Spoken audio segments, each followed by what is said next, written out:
So I want to extend our conversation that we had earlier to competency models a little bit. And competency models, some of you are familiar with this from Department of Energy work and NIBS work of the last few years. I know some of you were involved in that work. National Institutes of Building Science and the Department of Energy put some money into investigating 4 different job areas: energy auditor, commissioning, building operations professional, and there was one other one, I forget what the other one was, but involved subject matter experts from around the country. And one of the things that they produced, it had actually been co-opted from previous work, was a competency model. And this competency model is related to what we talked about with programmatic level outcomes, student learning outcomes, et cetera, et cetera.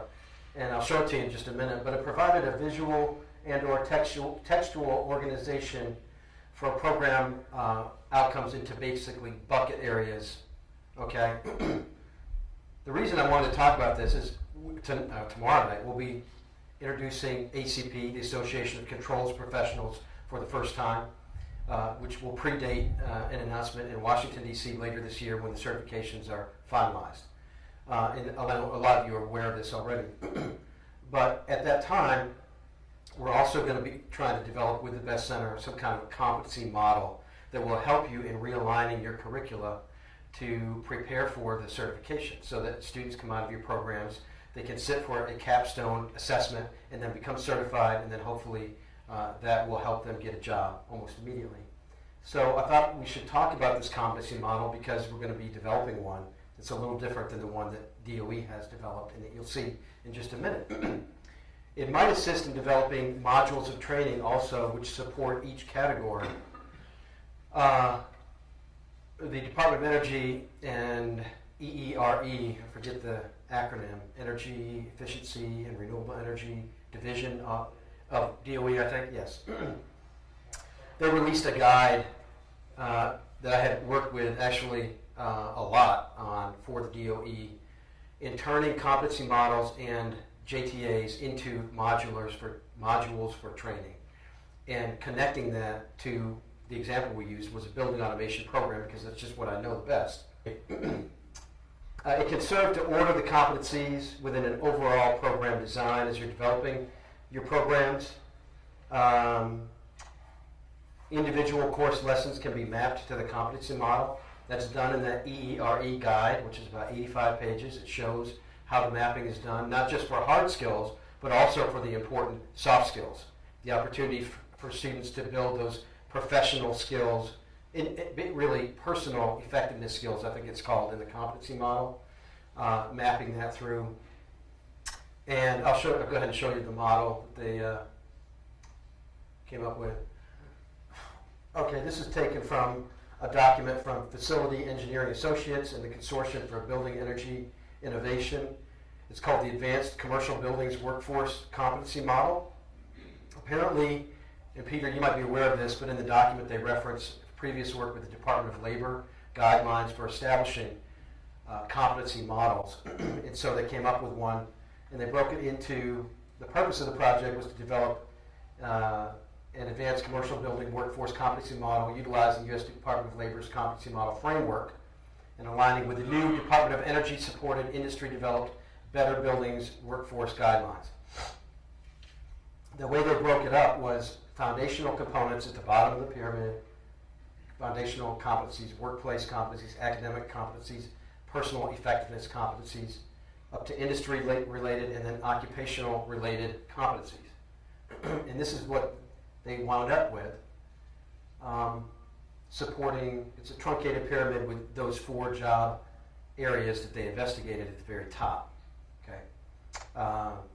This is part of that NIBS work, National Institutes for Building Science work. They use these models. And I wanted to share it with you because I wanted your feedback on what you think of models like this and how they can be improved before I share my perception of this particular competency model.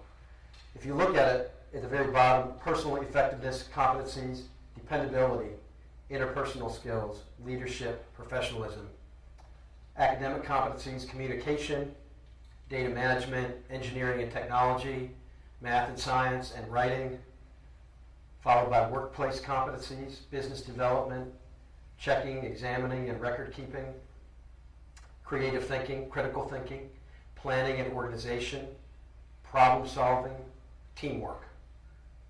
Then we move to the industry-wide competencies, technical competencies, building design / construction, cost estimating / accounting, fundamentals of energy and power, health, safety, and security, materials and resources, operations and maintenance, regulations, code standards, risk management, and contracting. And finally, the technical competencies at the top: energy, industry processes, building sciences, economic analysis and financing, energy and water efficiency, energy management and control systems, M&V, sustainable practices, and whole building performance. What do you think about the model? Just open to anybody. All of these are the ones that are common to all 4 of those items. That's what they're saying, yes. And then over and above that is going to be more occupation-specific competencies for each occupation. That supports the 4 occupations they investigated. The DOE work. Again, let me contextualize this first, and I'll take your comment. We'd like to develop a competency model for building automation systems and building automation systems education, because I think, this is my opinion, but I think it would really help as you develop your programs and establish your PLOs, and as new programs come online, to have what I call bucket areas of competencies in various categories, organized in some kind of graphical framework. It doesn't have to be a pyramid, or some kind of visual representation of the model itself. And so what I'm asking in feedback, it's not right or wrong, just opinion at this point. What do you think of models like this? What do you think of this model? How could it be improved? What do you think would work for BAS, et cetera, et cetera? I'll share something with you to get you started. For me, when I looked at this model, I thought that the whole model needs to be kind of upended, because it gives the perception upended, changed. The graphical representation needs to be changed from my view, because I don't view personal effectiveness competencies or some of the workplace competencies like creative thinking, critical thinking, as one little area that can be like foundational. I view them as areas that need to be supported throughout a program from start to finish, etc. You know, so I know you had a comment. What do you think? Basically, something that you said that it should. I consider going from left to right as opposed to. But one specific question: there must be a reason that fundamentals of energy and power is not in the academic competencies. Do you? Oh, in the industry-wide technical competencies? Right. The fundamentals of energy and power. The third item from the left. Yeah, you're saying there must be a reason that it's up there and not in academic, not next to math and science. Next to, there must be a reason that's up there. I think they're looking at those. My thought would be they're looking at the academic competencies, the personal effectiveness competencies, and the workplace competencies as kind of prerequisites to getting the technical education, which to me is not necessarily the case. Bob? You got too many job titles up there: energy auditor, building operation professional, energy manager. Each one of those can have their own model, and the second you start putting more than one title up there, everything becomes convoluted, and right. you lose that specific focus towards objectives. That, my perception exactly as well. Yes, Peter? Well, since we're having this discussion, and I've seen this before at NIBS, when Benjamin Goldstein or something was presenting it. Yes. To me, it's very paradigmatic. It's something that was developed at the Department of Labor, not by educators. This is, first of all, it's hierarchical, as if, and we already said this morning, we don't learn soft skills in a soft skill course in the first semester, and then we're done with soft skills. People don't learn this way. They don't learn in a bucket. And that's always been the problem with competency-based models of education. The FAA curriculum is a great example, or the curriculum that Boeing develops with South Seattle Community College. There was a whole period where, back in the 90s, about the 90s, where competency driven, really, and I emphasize the word driven, education was in vogue, especially for career technical education in some places. And what you ended up with were, 500 competencies, and you're supposed to teach to all 500. And what does an educator do with that? People don't learn in discrete little bites. They learn holistically. So it kind of flies in the face of everything we know about how we teach and how students learn. In a sense, it's a kind of a typological exercise to sort of call things out. So the question is this the best way to call things out? And that artificial hierarchy is very problematic for me. Richard? I was just going to play devil's advocate and say that part of this pyramid indicates that you can't really teach dependability. It's something that you can accentuate the need for dependability, but if somebody is foundationally undependable, you can't teach them how to be dependable. But having said that, I think that there is a need to have a better integration of these things throughout. And if somebody doesn't have those foundational tendencies or patterns or a knowledge of the sciences and those kind of things, until you get that, it's really impossible to understand complex control systems. And so the integration has to be more vertical, but I think part of it, just in defense of how it's shown here, is trying to get across this idea that there are born leaders and there are born followers to some level, and it's hard to start changing between those if those are critical attributes within this particular occupational sector. Thanks for those comments. Dr. Hall? I was just thinking critical thinking must be really important because it's twice Yes. under workplace companies. It's interesting. Yeah, it is. It's one of those 21st century skills that everybody wants, but not quite sure how to imbue in the students. And it's interesting. Yeah, I'm glad you caught that, because you'll see almost all of them, creative thinking, critical thinking, creative thinking. Those are two of the 4 C's, right? Communication, another one, and where's the last one? It's probably up there. Collaboration. I'm sure it's up there somewhere.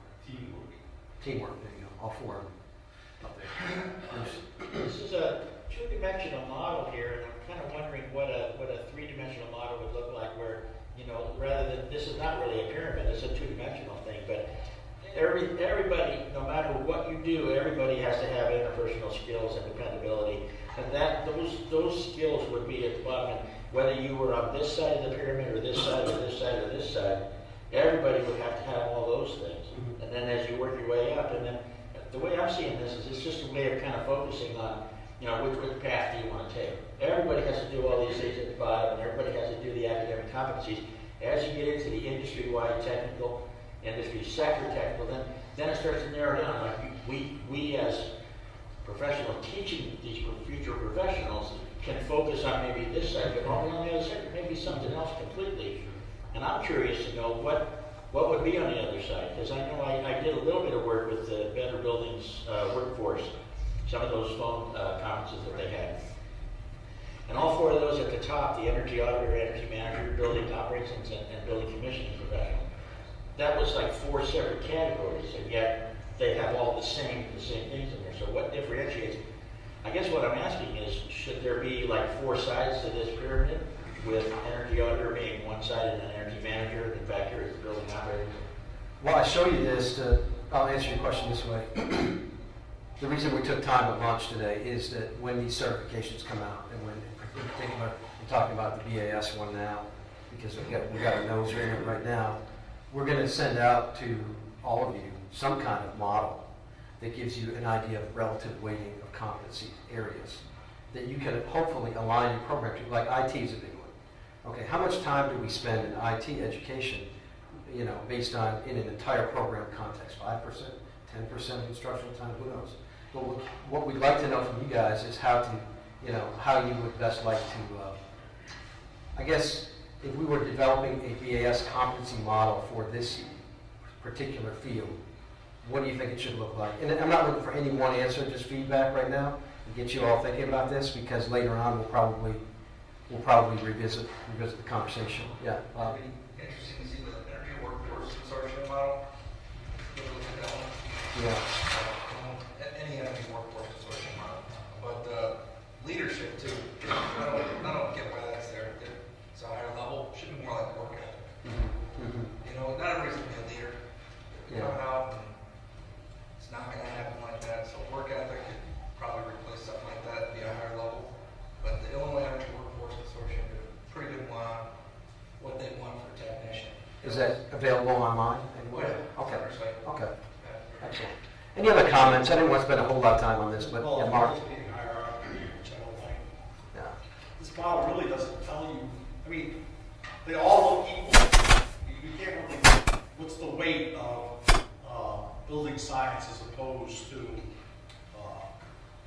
measurement and verification? I Yeah. mean, Yeah. Right. how much of each? They all look Right. like, there's no, and for each one of those four, they're going to be weighted differently. Mm-hmm.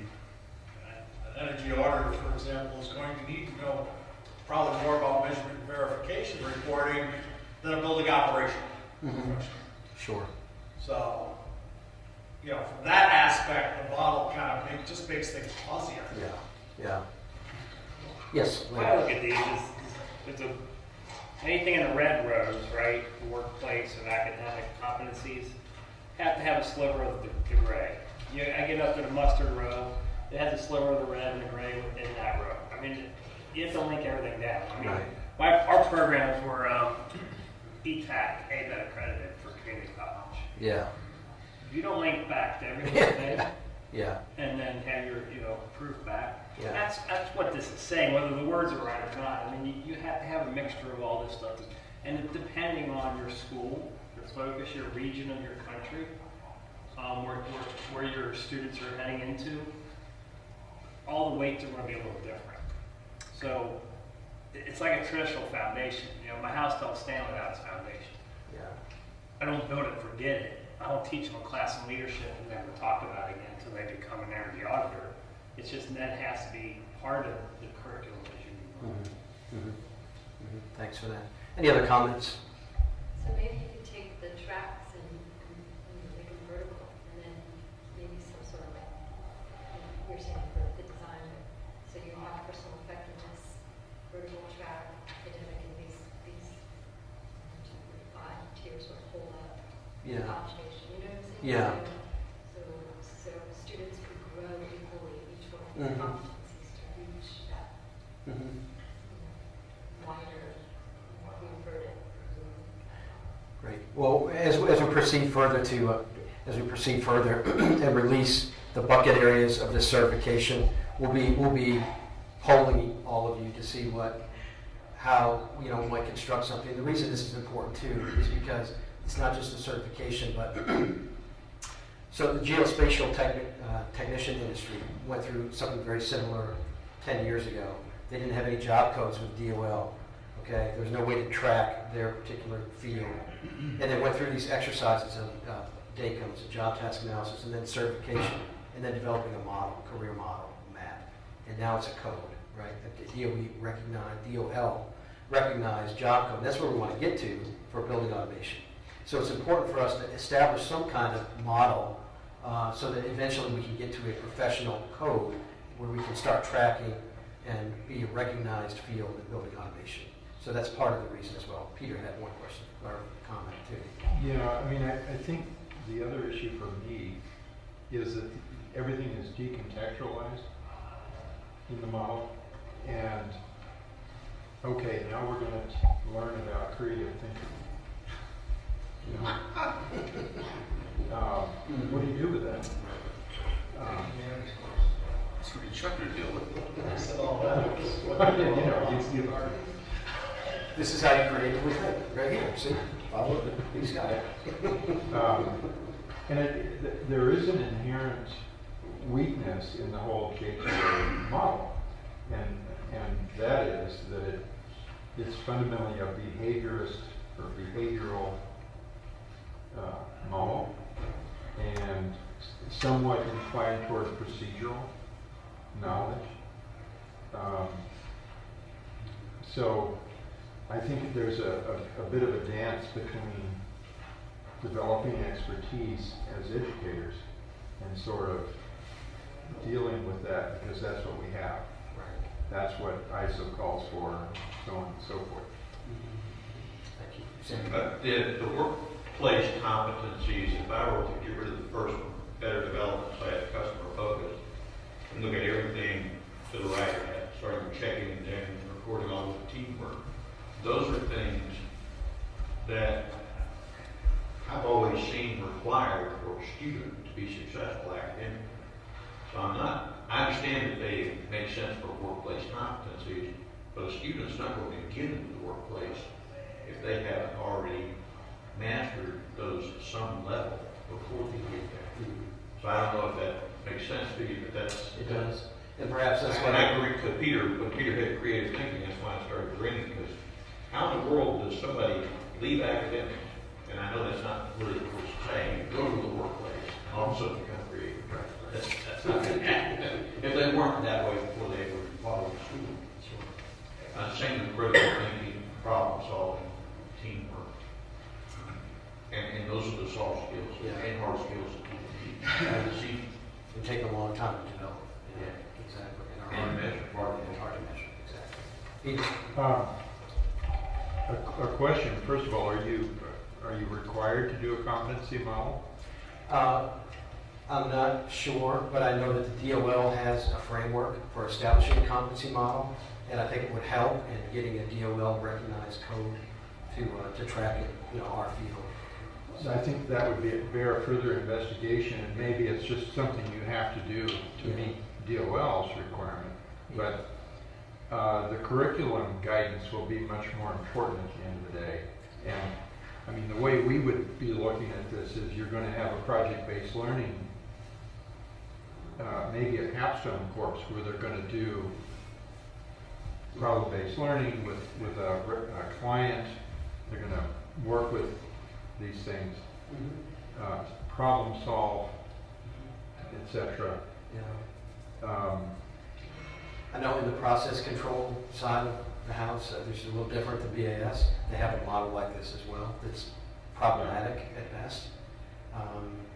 I think that it would be important, I think, at some point to establish some kind of model which helps guide programs and somebody who's looking to get in the field. Maybe this isn't the right graphical format, as you say. I don't like the whole hierarchical kind of approach to this, but this is what the DOE uses for those that NIPS work, as you know. So, Right. This job area. So, I just want to get you thinking about that. No right answers. I wanted some feedback as we develop the model and push it out later on in the year. So.